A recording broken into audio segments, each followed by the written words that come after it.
So with all eyes suddenly focused on the new things like terror zones and Sunder Charms, some of you people may forget how powerful the more traditional zones and farming methods can be. So today I'm here to talk about one of the oldest farms in the book of Diablo. Mephisto. Just a side note, I'm automatically assuming you're one of the absolute majority which started the new season on an old classic, the Blizzard Sorceress. So in this video we will focus on her specifically, although Hydras can do the job just as well.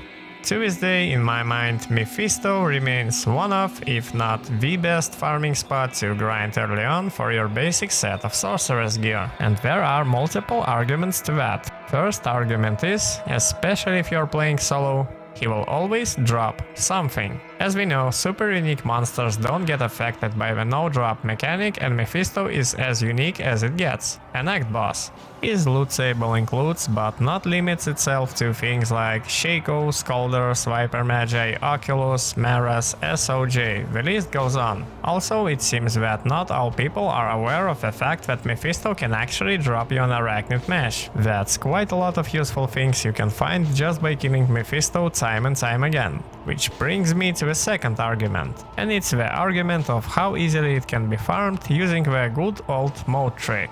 I will once again have to assume that you are playing as Blizz, although the same strategy can be applied to Hydra or even Meteor. The simple and basic way to do the Moat Trick is to teleport across the map, aggro Mephisto and bring him to the edge of a river of blood. Then you just keep the right distance so you still have his attention, but he is unable to cast any of his spells while you just bring him down with your Blizzard, Hydra or Meteor. Using this method you can farm him while being completely naked. That means any gear that you have after the initial playthrough should be enough to get the job done. That also brings me to our argument, you can stack quite a lot of magic find for this farm, so make sure you socket some topazes into your helmet and chest piece. That will surely help you get that precious loot faster. Remember, you don't have to wear those magic find pieces throughout the entire encounter. You can just swap to them right before you deal the killing blow.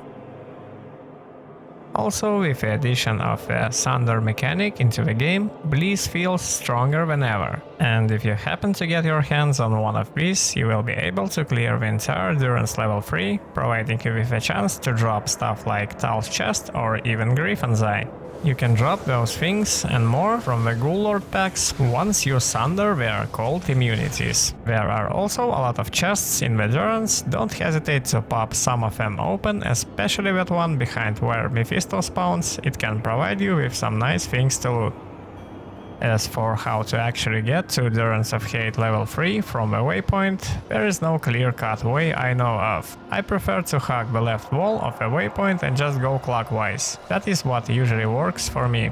So to summarize things up, I still think Mephisto and Durance level 3 is one of the most powerful places to farm, especially now when you can sunder the cold immunes that are present. Subscribe to the Tab channel.